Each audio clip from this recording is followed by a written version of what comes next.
Thanks a million for keeping a date with us on the show. Our major focus is to look at governance and how we can make governance more effective, efficient, and greater impact on development for the common good of all. So today on the show, we're looking at open governance partnership and its impact on development years. On its impact on development. Open government partnership, its impact on governance and development. These are the issues that we'll be conversing in the next couple of minutes. I have with me in the studio Reverend David Ogola. He's Executive Director, African Network for Environment and Economic Justice, also a frontline civil and environmental and economic activist. Reverend Ogola, many thanks for joining us on the show. It's been a while. Where have you been?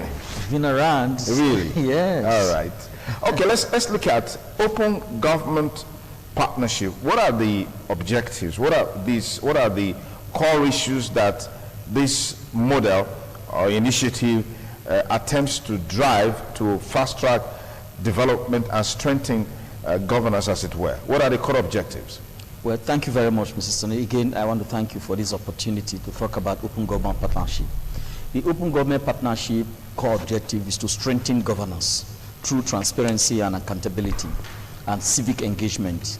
And it's a multi-stakeholder initiative where civil society, private sector, government comes together and try to adopt a collective action principle in ensuring that there is transparency, there is accountability, and civic engagement.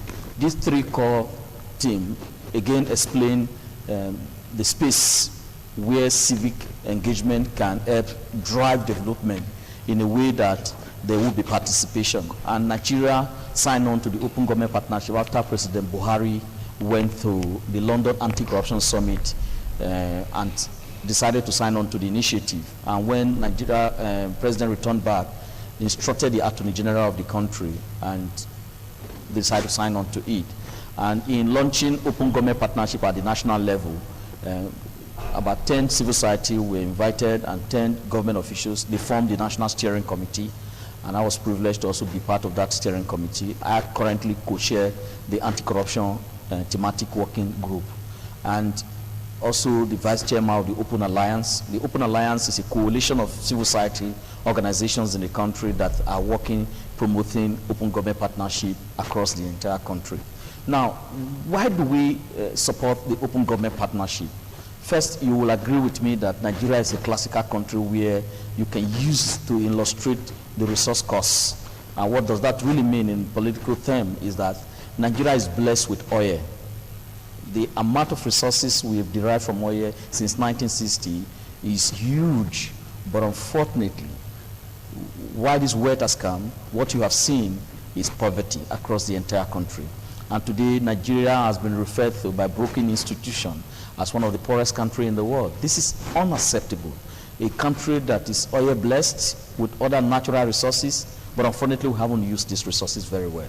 And what is the main reason why the resources have not been used very well is because there have been lack of transparency. There have not been accountability. Government are not accountable to the people. People have been stealing public money, kept in Swiss bank, in American bank, and this has really caused really huge problem and setback for the country. And so people are beginning to look, how do we address this kind of fundamental problem? And I think that's one of the motivating factors. If you recall, when President Buhari was campaigning to become the president of Nigeria, one of his core campaign commitment was the issue of corruption. Yeah. And that, again, has been his main agenda since he came into power. Now, and he saw that opportunity in open government partnership as an opportunity to drive that goal. Because one of the core objectives of open partnership is that government will be willing to work with civil society to co-create policy that can drive reform in the country. Okay. And that has actually happened. We now have 14 commitments within the National Action Plan in Nigeria. And we have, it's divided into 4 thematic areas. We have the physical transparency thematic area. We have the access to information thematic area. We have the anti-corruption working area. And then we also have the last one, the civic engagement. And I happens to be co-chairing the anti-corruption working group with the Ministry of Justice as a co-chair. Now, what are the real key elements in these commitments? Yeah. One of the key elements is that, for example, on the anti-corruption working group, is the issue of setting a beneficial ownership register in Nigeria. Why do you think government should invest resources in setting up a beneficial ownership register in Nigeria? It is very important, because the reason why you see corruption still thrive in Nigeria is because of lack of transparency around who owns what in Nigeria and who gets what in Nigeria. And because of the lack of transparency globally, we see countries where corruption is a huge problem. Researchers, experts have come to the conclusion that there need to be beneficial ownership transparency. And what is beneficial ownership transparency? For example, key government officials that are in key sensitive positions across the entire country do run companies they own. And those companies are complicit in some of the fraud in the country. Okay. Take, for instance, when Dan Etete, the former petroleum minister, was the petroleum minister, he had a company, the Malabo Oil. I'm sure you have heard of the scandal. Yeah. And the Malabo Oil, unfortunately, and that's a classical case of corruption, where you use your privileged position as a public official and you use it to amass wealth for your private gain. And so he used it and got the oil well. And when he got that oil well, what happened? He used his private company. He was the minister, and he was using his privileged position to amass wealth. And the reason why people were not aware then, because people don't know the owner of the company as at that time. Okay. And so this is a prevalent situation across oil-producing countries in the world, in a corrupt, kleptocratic countries around the world. And so advocates, civil society begin to campaign around the world that there should be beneficial ownership. UK government now have what they call the company house. As a citizen, all you just know, if you see any company carrying contract and you want to know the owner, just go to the company house, you'll get all the facts about the owners of the company. And so Nigerian government signed on to this initiative. As a matter of fact, it was one of the key commitments that Buhari made when he was also attending the London Anti-Corruption Summit. So OGP is providing platform for advancing that goal. Okay. And the unique thing about it is that it is government and citizen that are pushing the agenda. And as we speak now, the Corporate Affairs Commission, which is taking lead on behalf of all the institutions on this issue in terms of beneficial ownership, has now made it compulsory that your annual returns, you must disclose the owners of the company. And what that means is that once we know the owners of the company, they will now avoid conflict of interest. Okay. Because this is a major problem we run in this country. So these are one area that OGP is contributing to in the discussion in Nigeria. Then another second commitment, again, that you can also see under the anti-corruption working group is the issue of creating asset recovery architecture in Nigeria. Yeah. Now, you recall that huge resources have left this country, stashed in Western Bank. Just an example is Abacha's money. Just recently, we have just recovered $322.2 million from Switzerland, which Abacha also stole and stashed in Swiss bank. We are expecting $500 million from the US, also traced to Abacha's family. So you can see just one single family stole over $2 billion. And this is money that can make life bearable. The reason why people go to the hospital, they can't get doctor to treat them, is because of these kleptocrats. The reason why people go by the road, they have accident, they die because of pothole, is because of these kleptocrats. So now, OGP also provide a platform to deal with this challenge. Okay. And what we have done as civil society is that we did a comprehensive study, country study, on the asset recovery regime in Nigeria. As a matter of fact, that's why my master thesis, when I went to do my master's on corruption in Sussex. Yeah. I'm looking into how do we strengthen asset recovery policies in third world country. Nigeria is a classical case of it. And if you look at the asset recovery regime in Nigeria, it's very weak. And that's the reason why Nigeria have not been very effective in recovering all the assets stolen and stashed in Western Bank. And so the OGP provides a platform again to co-create policy that will meet best international standard.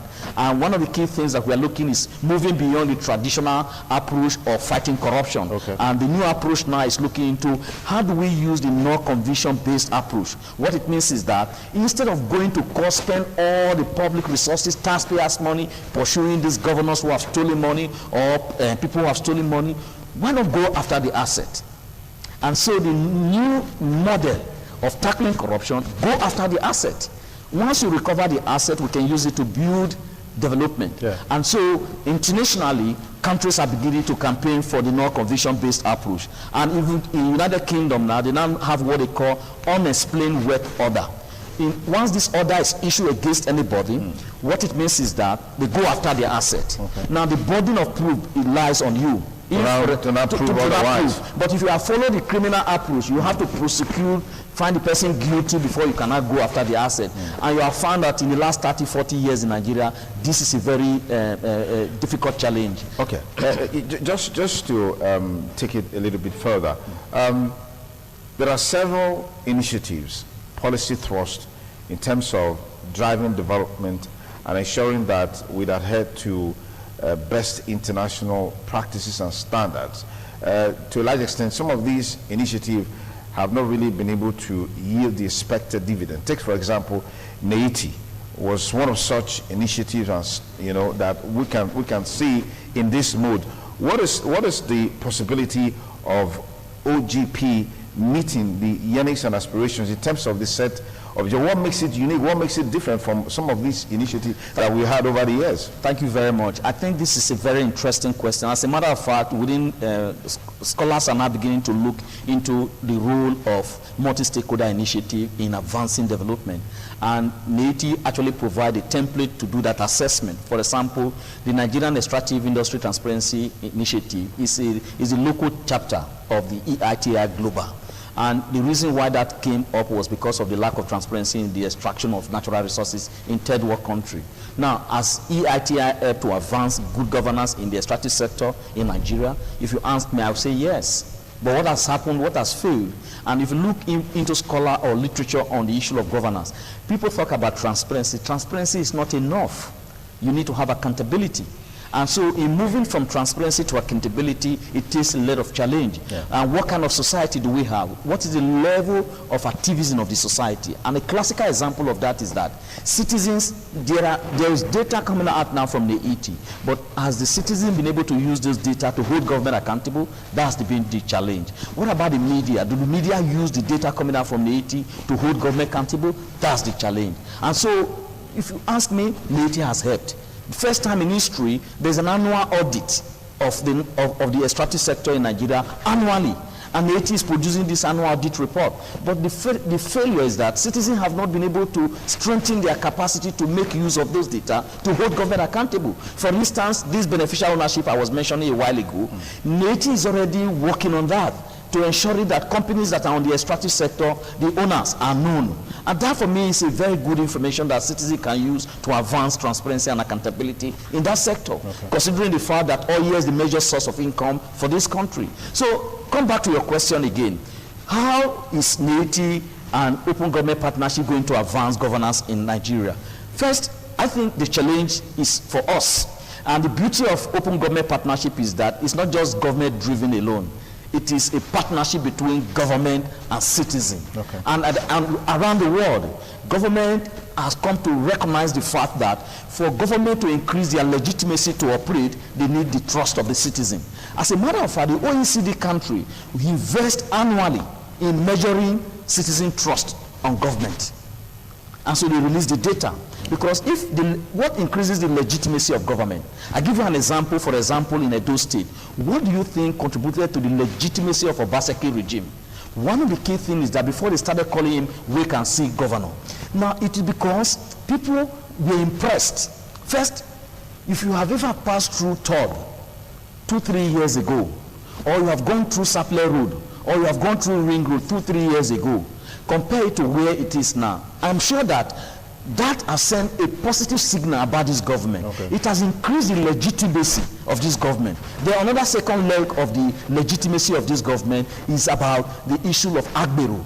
You know, people just make money without a legitimate source. Then another third leg was the issue of people who live on rent, politicians who live on rent. You know, they go to government house, they want to live on rent, they want to survive on rent. And you see, some of these things that the government have done. Then another partnership that also occurred was between the Oba of Benin and the government. They stop the land speculation. You know, you have some young men and women who call themselves leader in all the community. For you to be able to build a house, you must service them, you must put them, and they wipe that out immediately. That sends strong signal to the public, and that increases the legitimacy. of that government. And once the legitimacy of government is increased, what happens? Policy reform can be taken and things can happen, development can happen. And so this is what exactly OGP seeks to address, government and citizen coming together. As a matter of fact, what happened on the land issue, land reform in Edo State, that made it the first of its kind in the world? The Oba had been a traditional ruler with government formed a partnership to address corruption, because that's a classical corruption. Okay. You want to build a house, a small young boy from nowhere comes, collect money, and the money doesn't go into government. That was a massive private sector corruption. But what now happened? Because of the partnership, they were able to address the issue. And today, people cannot go and build their house. People cannot do their borehole. You don't see a small young boy jumping into your compound, collecting your cutlass and all that. All those has now ended. It has now increased the credibility of land policies in Edo State, even to a large extent attract foreign investment in a way that they now have confidence in the system. This is exactly what open government partnership is. And that's the reason some of us have been advocating that the Edo State government should sign on to the initiative. I was very impressed when recently that the chief of staff, Taiwo Akirele, also came to attend the behavioral roundtable we held in Abuja, and he made a very comprehensive analysis where Edo State was coming from, particularly in the issue of open data. Edo State is a mile away from other sub-regional states across the state. And what they just need to do is to just see how they can align what Edo State have been doing with the current principle of open government partnership. Okay. I tell you, Edo State will be number one. Okay. And then take a level of the civic engagement in Edo State. I can assure you that the level of civic activism in Edo State is compared to no state in Nigeria. Yeah. And that's why you see governance have improved. And what are the real factors driving this? We have a viral media system. Okay. ITV comes very clearly as number one local station here that has helped drive this engaging debate. And then when you see talks, radio talk like Man Around Town, all those are really the soft power of citizens to hold government accountable. That's what open government partnership is talking about. Okay. And I've seen situations where Man Around Town is putting government on questioning and see government responding. That's co-creation. That's how you drive a society. So the thrust of open government partnership is the involvement of the citizens. Exactly, in governance. In governance. And that happens, for example, there's no way you can have development if you don't involve the citizen. Let's take one single policy, for example, the issue of state budget. How the government comes with the budget? Now, at the national level, the government is now opening up the space for citizens to engage. The first time in history, if you go to the portal now, the open budget portal of the federal government now, they are now disclosing everything about the national budget. Citizens cannot go to the website and see how government resources is being spent. That for me is remarkable. It's something that we can build on. Because, you know, I used to tell friends and colleagues, if you are a governor, if you are a minister, if you are a president, you can't be there forever. Yeah. So a moment. It's for a moment. Yeah. I just learned now that one former NDDC man and the son were driving along the road. They had an accident and they died. We have also heard about a situation. I'm not saying that it's only former government officials that died on the road. But what I'm trying to say is that some of these rules, some of these accidents could have been avoided. If the roads were in good condition. Exactly. Yeah. Then some of our children, family, sisters, wives that die on hospital, they could have been avoided. So what we are saying is that is in the interest. And then let me tell you one thing that you should also understand is that why must you steal public money? It's because of the fear of the unknown. If we run this country very well, you don't need to steal for your child. I don't need to steal for my child. Because my child will survive. Yeah. All I need to do now is to train my child. And once the enabling environment is there, my child will survive. If you and I could go to ECOMA and survive today, what do you think about our digital children? Okay. What do you think? More knowledgeable, more skillful. More skillful. Yeah. So what I am appealing to our friends and colleagues in government, let's create the enabling environment. Okay, let me just take you on this point, because I've had several interactions with you as it relates to economic development. Yes. And one critical point you've raised some time ago was that currently the rating of Nigeria, or the ranking of Nigeria in several development indices, quite poor. Yes. Quite poor. Take, for example, the Transparency Index rating. Yes. I'm not sure we're scoring well there. Yes, but there have been some concerns about that. Is the OGP in any way going to replace that? No, OGP will help advance the government rating in some of those indices. Okay. For example, if government decide to sign on to the since government decide to sign on to the Open Government Partnership, you will agree with me that the level of access to government institutions has increased. For example, first time in history in the world, I was invited by the federal government to join the federal government delegation to Addis Ababa on a negotiation on how to develop a global new model on asset recovery. I was in the company of the Attorney General, and the Attorney General graciously stepped down for me to intervene as a delegation, on the federal government delegation. And that was just a civil society. Okay. And I was surprised that about 10 to 20 countries that came, none came with the civil society. And that is not, as if that is not enough. When the Nigerian government was negotiating the MOU with Switzerland to return the $321 million, which is now $322.5 million because interest have now been added to it. Okay. I was invited by the federal government. First time in history in the world, when two sovereign governments is negotiating an MOU, you got a citizen sitting down. And because of my participation in the MOU, now the MOU between the Swiss and the Nigerian government have a provision for civil society participation. That is historic, it's remarkable. Okay. It has never happened in the world. And that's why you see that the Attorney General of Nigeria was celebrated in the US when we went to US last year at the Global Forum on Asset Recovery in Washington, where I left here with about 10 civil society representatives. At that conference, the first time in history, Nigeria was celebrated in that forum. Why? Because Nigerian government decided to include civil society. And since we returned back from Washington, what has happened? Dramatic improvement. Now, the $322.5 million that has been recovered from Switzerland is currently sitting in the CBN. It's going to be distributed through social investment program across the entire country. We were not satisfied. We said we need a mechanism to demonstrate government commitment to the Open Government Partnership so that citizens can monitor how the money will be distributed through social cash transfer to poor people across the country. And the government graciously accepted. And the British government came and decided to support our new project, which is called MANTRA. And MANTRA stands for Monitoring Recovered Assets Through Transparency and Accountability. It's a new project. It was launched by the Vice President in Abuja a few weeks ago. And this project is going to be mobilizing over 100 citizens across the country, putting eyes on those who are receiving a cash transfer. And this is unique.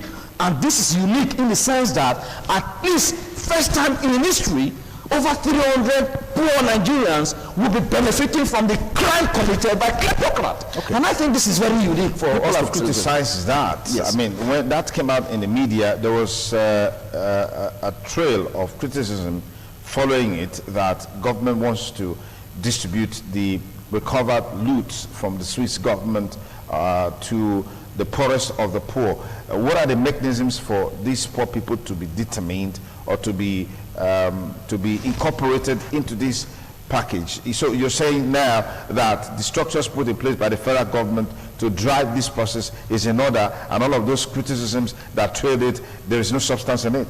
First, I share the concern raised by most of the key NGOs and citizens about what is the justification of fencing this money for cash transfer rather than a viable project like legacy project that people can say it was Abacha money that was recovered that was used to build this road or this hospital. I completely share their concern. No doubt, particularly against the background our experience in 2004 and 2005 when the first $480 million of Abacha money was recovered. That money was stolen. There are places where we went to see what the money was used for. We can't locate the place in 2004 and 2005. That's what we refer to as the Abacha one. So drawing lesson from the Abacha one, the Swiss government have now learned in a bitter way. So they didn't want to fall into the trap what happened in 2004 and 2005. And this was under Obasanjo and Ngozi Uwala, what that fraud happened. It was during their period. And so in the Abacha 2, the Swiss government, when the money was released in Switzerland, there was a court ruling. And that's why we try to educate people. We came out with a blog to explain what really happened.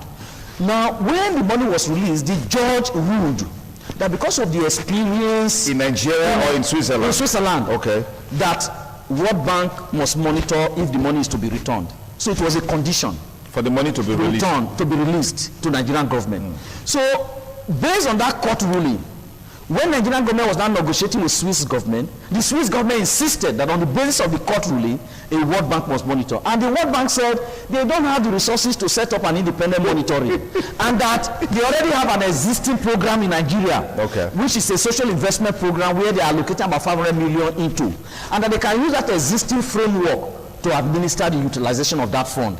And that fell squarely on the issue of poor people in Nigeria. That was how Nigerian government says, okay, since it's still the poor people of Nigeria, we will sign on to it. The federal government in developing this model of deployment of these resources ever had, any stakeholders meeting, any interactive meeting? Yes, I'm to agree on the model or the modus operandi in terms of deployment? I said, the money was released in Switzerland on a condition. Yes. So the Nigerian government have no hand in on how to proceed. Okay. They either accept what Swiss was saying, or they leave the money there. And the Swiss government was willing, because there are two forces in Switzerland. There are forces who believe that Nigerians are thieves. You don't need to return this money back. And there are some forces that we are working with in Switzerland to say, no, return the money back. We will monitor it. Exactly. Okay. So in making sure that those forces are supported, we need to put a mechanism in place. And why do you think they put those conditions? If Nigerian government runs their system properly and is clean, no court in Switzerland will rule like that. It is because of lack of transparency, and particularly when you again make reference to the corruption perception index. And when you go to the Basel anti-money laundering index, Nigeria performed poorly. In the World Bank governance index, Nigeria performed poorly. So all these do not give indication of trust in our own financial system. On the basis of that, that is the reason why they had to put this mechanism in place. But we were smart enough as citizens that we insisted to be part of the monitoring scheme. And graciously, the UK government have now allocated funds to support ANEG to recruit over 100 civil society organizations across the 36 states. As we speak now, 22 states have signed on to this social investment cash transfer program. And I'm also using this medium to appeal to Edo State government to put the infrastructure in place. I'm very encouraged that this is one of the things that the Chief of Staff also make mention of when he was in Abuja last week for the behavioral roundtable. That the Edo State government is also keying into this whole agenda to ensure that the poor people in Edo State also benefit from this Abacha's money, because Abacha's money do not belong to one state, it do not belong to one person, it belongs to the entire country. And the basis of that, now one of the contentious issues is that how do they arrive at those who are poor? Particularly with the experience from Shopee, people are very apprehensive, people don't trust. So this thing is issue of trust. And Nigeria is not the first country to implement social investment program. It's a global strategy. Ethiopia, they do it. Other countries, they implement it. World Bank has a professional standard on how they identify poor people. So it was the World Bank initiative that helped Nigeria to design how to identify the poor people. It was not PDP, it was not APC. So the beneficial, the social register in the country today was designed by World Bank. And that's why some state government do not want to sign on to the initiative, because some state government wanted to be the one to decide who are the people to benefit. And because the register was designed by World Bank, so state politicians have no influence on the process. And this is the reason why some states have not yet signed on to it. But states like Jigawa and all those states, they have signed on, they have since started benefiting more than 1 year ago. And states like those states that have not signed on to it now, they are just coming on board now. They are the ones that should take an advantage of the system. And I'm sure that Governor Baseki will not want to get into those kind of messy situations to say he must decide where the money must go. The World Bank has a register, the poor people register. They design, and it was a global standard they use in designing it. So you're saying in that register you have the names of people in Edo State, for example? Exactly, they have a map. They use a mapping system. There are scientific way of doing it. You can't contest it, although there can be improvement. And one of the key things we are doing as citizens, we are keeping our eye from the upstream to the downstream. As soon as the money leaves the central bank, before it gets to the downstream, that is the people we want to see. And we are developing a platform And in that platform, we're going to be sending real-time. These field monitors we are deploying to the field to monitor these beneficiaries. We're going to be sending real-time data to those platforms so that media like you and then citizens can see what is going on. And if there's a fraud, we will report it. And there's one thing that's unique about the cash transfer office is that there's what they call grievance mechanism, where citizens can petition the NCTO, the National Transfer Cash Office, and then say that, oh, I was supposed to receive money this month, I didn't receive money this month. And federal government have now agreed that they will be paying for 5,000 every month to these people that is in that register. Okay. And that for me, and they are targeting about 300,000 people. Okay. What is unique about this whole initiative is that crime must not pay. At least the Abacha's family could now know that peace have not reigned in that family since their father died. And why? Because what Abacha cost this country is unimaginable. Okay, let me just pause you there. Let me pause you there. If you just join us, it's TMI Monday with yours sincerely, Sonny Duke Okosun. We've been talking on the open government partnership and its expected impact on governance and development within the context of Nigeria and even Edo State, a new model of development that is being signed into by many governments of the world and even at the state level. The talk is that there is the need for us to, as a people, key into this initiative so we can also benefit from it maximally. With me is Reverend David Ogolo, Executive Director, African Network for Environment and Economic Justice, giving us in-depth analysis of what this whole is about, because it's something that is internationally beneficial. But I've also seen that in the execution and implementation of the ideals of the open government partnership, there are some countries that have been withdrawn. Exactly. There are some countries that have been assessed and have the potential to be enlisted. Exactly. There are some countries that have been established there. Not too many African countries are there. What do you make of that? Yeah, this is the political way, and thank you for bringing, you know, one of the things is that if you sign on to open government partnership, there are things that is expected from you. Okay. If, for example, if you recall, during my birthday, one of the themes of my birthday was the shrinking civic space. Yes. And I was trying to explore discussions to raise an awareness. If citizens are not allowed to engage in governance, then the space is shrinking.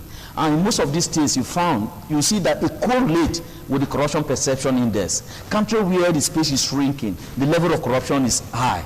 And so once you don't meet the criteria of open government partnership, you will be withdrawn. There are criteria you must fulfill. Okay. The civic space must be viral. You must allow access to information. There are some basic things. And once citizens are not able to access those things, they will raise questions. Yeah. And once question, because World Bank, IFC, African Development Bank would like to invest in a country that is implementing open government partnership. What does it mean? Because it sends the right signal. And for instance, like a Edo State government now, if they sign on to open government partnership, World Bank, UNDP, UNESCO, all the international development agencies would like to key in because it creates confidence. It's like going to the stock market. You want to market your company, you must show that you have a viral governance system, corporate governance system. Otherwise, nobody is going to buy your share. And so, for Edo State to market themselves very well internationally, as they are doing now, open government partnership will be the right tool, the right framework to send that signal. Okay. And I'm very clear that, like I said, they are already implementing the principle. Okay. All they just need to do is to align it to open government partnership. Okay. And I'm very confident that this will really attract the right people. You said a while ago that the open government partnership, because of its core ideals, I mean, transparency, accountability, access to information, citizens engagement. Looking at transparency and accountability, these are two key issues that relates to fighting corruption. Exactly. Can we talk along those lines? Because you said a while ago, this is in the public domain already, that the present administration came with the mantra of fighting corruption. Where are we now in this fight against corruption country-wise? First, I also again want to say, you know, I read a book wrote by Holling. It's one Swedish professor. It's titled Fatfulness. You know, people easily forget the past. I can tell you. And unfortunately, what gains attention in the public is negative story. Yeah. I am not going to say that Buhari has performed poorly or that otherwise. In assessing Buhari, he has done very well for this country. Unfortunately, there are areas where he has also performed poorly. And in terms of the anti-corruption outlook of the government, he has performed very poorly because that was his major area of focus for campaign. And unfortunately, there are things Nigerians expected from him that he didn't deliver on. Take, for example, when his SSG was involved in grassroots contract fraud, one would have expected Buhari to take a dramatic action. He never did. And that, again, dampened the trust of the people on his government. Then just the corruption perception index is a global index. It's a perception. What do people think about your government? And this corruption perception index is a framework government, serious government don't take lightly when such assessment come annually. So when you see the rating of Nigeria in that kind of assessment, it indicates that things are not performing well. Then if you also look the anti-money laundering index produced by Basel, Nigeria is not performing well. Now, put all this together, why do you think Buhari has not performed well in those things? It's lack of political will. That's where you zero it on.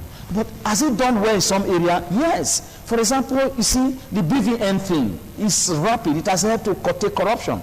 Then signing on to the open government partnership, he has done well on that. And then where has he also failed? The petroleum industry bill. The level of corruption in the oil and gas sector is massive. Why has Buhari not taken a political position to advance the campaign to institutionalize transparency and accountability in the oil and gas sector? My brother, I don't know. It's a big challenge. And it's not just Buhari alone. Yes. It's not about APC alone. It's a cross political elite. It started with Obasanjo. Obasanjo never wanted to lose the control of giving out oil block. He never. He never. Well, let's no, then he got to Yaradua. The same thing. Then even when our son became president, he had the opportunity. But he had the minister of petroleum resources. He had the opportunity to have passed petroleum industry bill, but he never. So it tells you that it's not about PDP, it's not about APC. It's just that we have a corrupt political elite who sees the oil as their major source of income. They live on rent. You know what happens is that when you have a political elite of a country that live on rent, they don't live on knowledge products. This is the pain of corruption. What the damage corruption does to the society is huge. It's not just about stealing public money. It doesn't allow knowledge product to be put on the market. Our people, for example, do you know that just sport industry alone can fetch Nigeria money that oil cannot fetch us? Do you know that? But you have corrupt political elite, they don't think. When they steal this money, what do they use it to do? Build hotel. It's only hotel they can build and filling station. Because they cannot do other things, because they don't have any knowledge. The knowledge they have is stealing.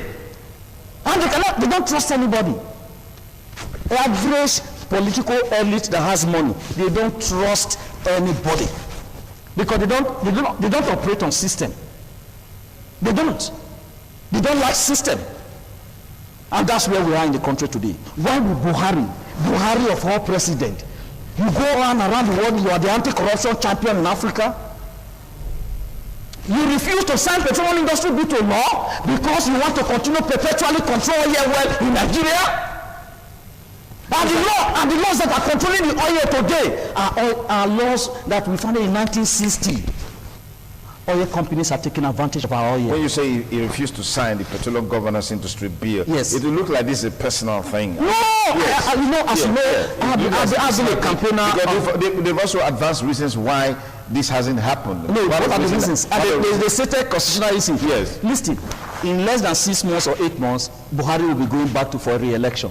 What can we now refer that Buhari have done? Some of those things we would have reminded ourselves that he has done was bringing sanity into the oil and gas sector as the major source of the income of this country.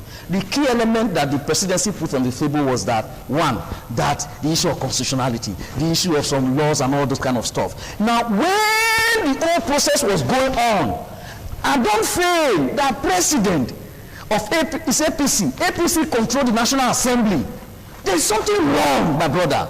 There's something wrong. We should be able to say when something is white is white. We should be able to say when something is black is black. In the area of petroleum sector, there's something, it's like a drug for our political elite. And I want to encourage them. The other time, Mark Zuckerberg, the founder of Facebook, came to Nigeria, and we saw that our president and the vice president were all struggling to take a photograph with a young boy.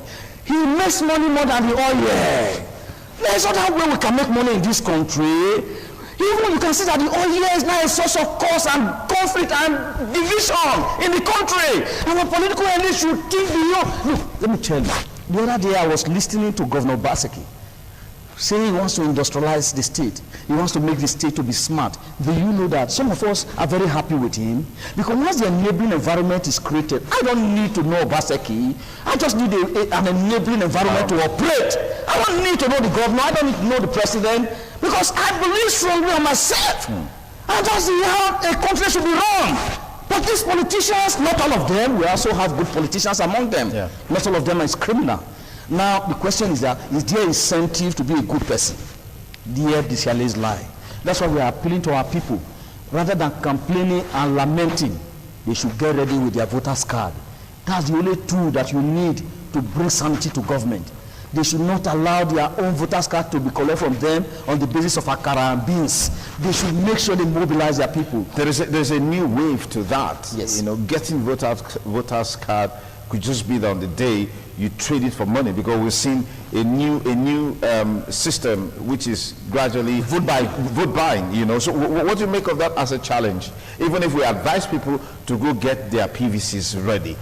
You know, when I tell people that sometimes in Britain, sometimes years back, it's not everybody is allowed to vote. We are improving. Yeah. There's no doubt. That's why I was saying that we forget easily. You know, it's just like in Benin now. If you go to third now, if you tell somebody that third you used to spend 3 hours, people will not believe. Look, Ring Road, for example. Yeah. At least some level of sanity has come to Benin. Some level of sanity has come to Benin. Now, what is the next challenge? We, the citizen, we must rise up to begin to demand transparency. And once there's transparency, there will be accountability. Those two twins will work together to advance good governance. For instance, the other day I was coming right away in GRA. There is one of the company that takes major contract from this state government. Right away in the front of that company, there is potholes because of the heavy duty of that particular company. And then I decided to put it in my Facebook. This same called company, do you want that? They destroy that place because of the heavy duty of the vehicle. One would have expected that as a corporate social responsibility, you fix it. As a responsible company, they should fix that place along Commercial Avenue Way. So we all have responsibility as citizens, companies, private sector, the media. We cannot allow the governor or the government alone, because we are the government. We will begin to advance, and that's why the Open Government Partnership provides that right framework for us to begin to advocate. And that's why we are appealing to Edo State government. As a matter of fact, we're going to be mobilizing the citizen support for the government, for Baseki to take leadership in the region. Because Edo State have really gone above their peers across the region in terms of now Edo State government have procurement law. What it means is that in Edo State, government cannot just go and procure without following due process. Then the fiscal responsibility being the open data platform, where if you want to know the contract government has given out, who did it give the contract to, who is the owner of the company, and is the company operating well, there. So as citizen, you cannot take an advantage. Why do you think open data is very good? Open data is very good. You cannot go. For example, I see the other day some of my very good friends from the Edo State Civil Society. They were monitoring companies that were doing some NDDC project or doing some state project. And then they were posting online. Exactly. The status of the project that they were doing. That's how you strengthen governance. I must commend them. They're doing a great, excellent work. And that's the only way. Otherwise, if we want to leave a politician, but I'm happy, I must commend Governor Baseki that this rent, politicians who collect rent, they should be closed out of business. They should be closed. But you know, as a governor or you are elected, you must also allow the people know what you are doing. I know Obaseki is a private sector man. His emphasis on private sector will not help him. He should also carry along the citizen. It should be a partnership. If Obaseki is just focused on private sector, people will die before the private sector comes through. He should focus on the citizen. I do not mean he should distribute money to them all, but he should also listen to the people. Because the people must have a dialogue with him. Okay, now, because you mentioned the people, yes. I want to follow up with this, which is that, yes. In all of these models, initiatives, yes. policies, standards that we're talking about, the ordinary man on the street finds it difficult to relate with it. They perhaps relate it with it more if it translates immediately or on the long run, whether on the long run, on the short run, if it translates to a reduced cost of a bag of rice, reduced cost of a bag of gari, beans. I mean, all of these things. I don't know how you can correlate these two extremes. First, there are two things. I think how can the common man relate with the issue you have just said? Take the transport system. Have you been to Ring Road recently? Do you see the long queue? There are some people, if not because of that bus, they will not visit Ring Road after a year. Yeah. They will not be able to come to. They will not be able to meet up. So in the area of transport, government have really addressed some urban poor concerns. And so when you go speak to those people, they pray every day for Obaseki. But the only thing I said recently was that the way the people are treated, if I had my way, the management of that transport company, they will not be allowed to visit any same place. It's only a government that will not see what is happening. How do you allow the people to stay in the sun? I've seen how that construction is going on there, and I think that they have seen that there is a gap. Okay, because so the citizens will that gap. Exactly, they must address the concern of the people. And then two, how do you sustain that? Do you know that in some country, those people that are benefiting from that transport system, and they can come together and form an NGO, so that they can keep eye on how the transport system is run. Because if they don't keep an eye there, one politician can take advantage of the company and advance his private pocket. Yeah. For example, why would the transport company not be publishing his annual account? We want to know. We want to know the profit, and then we want to know whether how many buses are they buying every year, so that the thing can continue. The railway system in England have been there for centuries. Why? The public eye is always in the pulse. And the company bus will not be an exception. We should keep an eye on it. It's a good initiative. Then you can also apply that to the health sector. You can also apply that to the educational sector. You can also apply that to the agricultural sector. Before you know, governance will improve. And that's why I say that there is a hope in Edo State, no doubt. We must galvanize. We must not allow rent seekers to seek the space under the basis of blackmail. But if the government is also failing, we tell you, like when there was insecurity across the entire state, some of us came out and said, Governor Obaseki, what are you using the security vote to do? What are you using the security vote to do? Because we heard that the police are complaining, the military are complaining, kidnapping is going on everywhere. What is happening on the security vote? We raise it.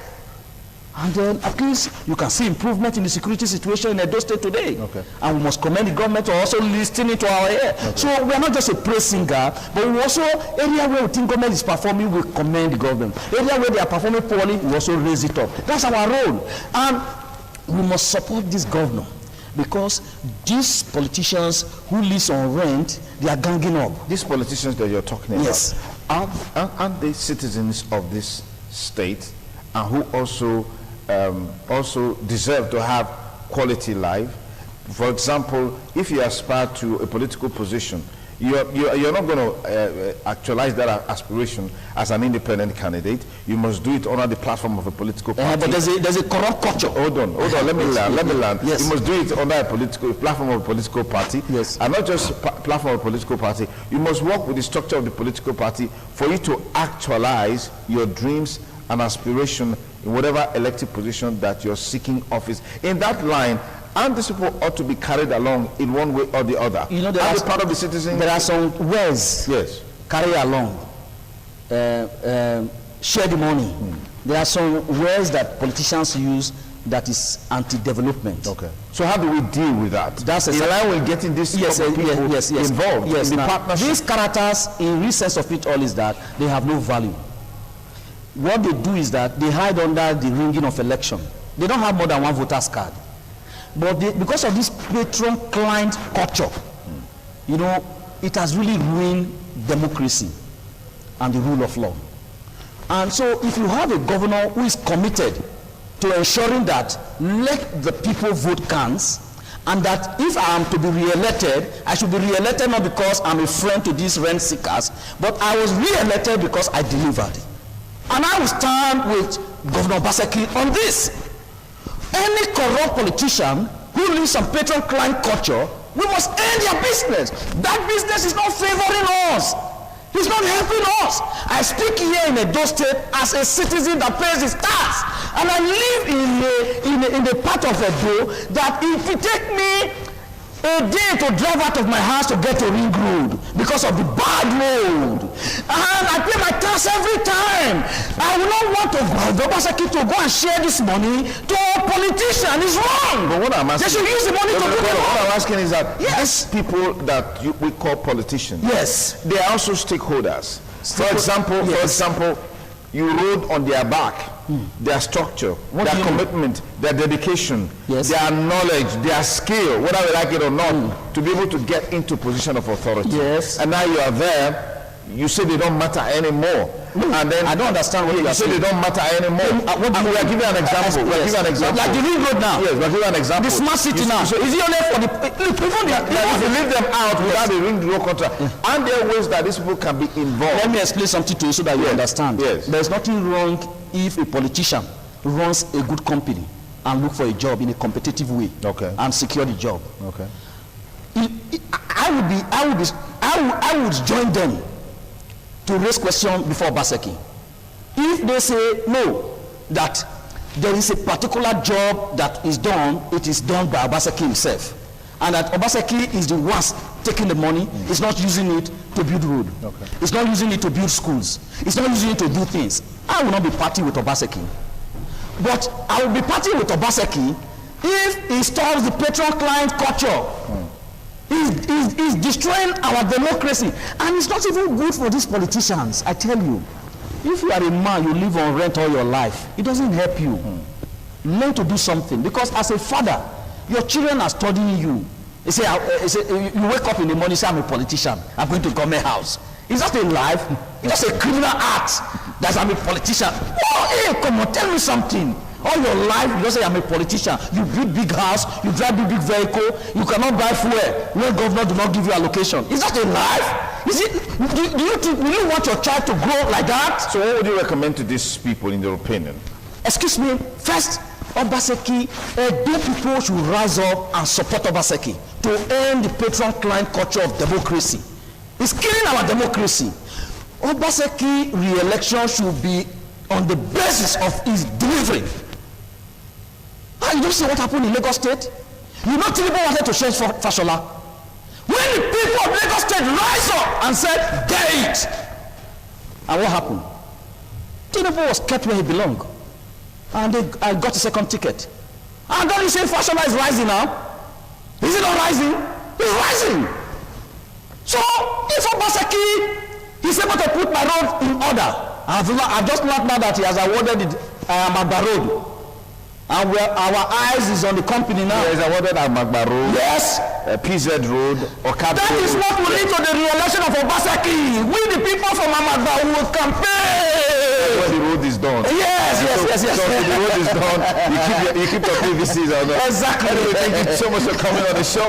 I've been talking with Reverend David Ogolo, Executive Director of Environmental Rights Action, Executive Director, African Network, and African Network for Environment and Economic Justice. Yeah. Your membership is withdrawn today. Anyway, thank you so much for coming on the show. It's always a delight to have Reverend Ogolo here, and of course, we thank you for the useful insights that you brought to bear in our conversation. Thank you so much for coming. Thank you. Thank you so much. Thank you, my brother.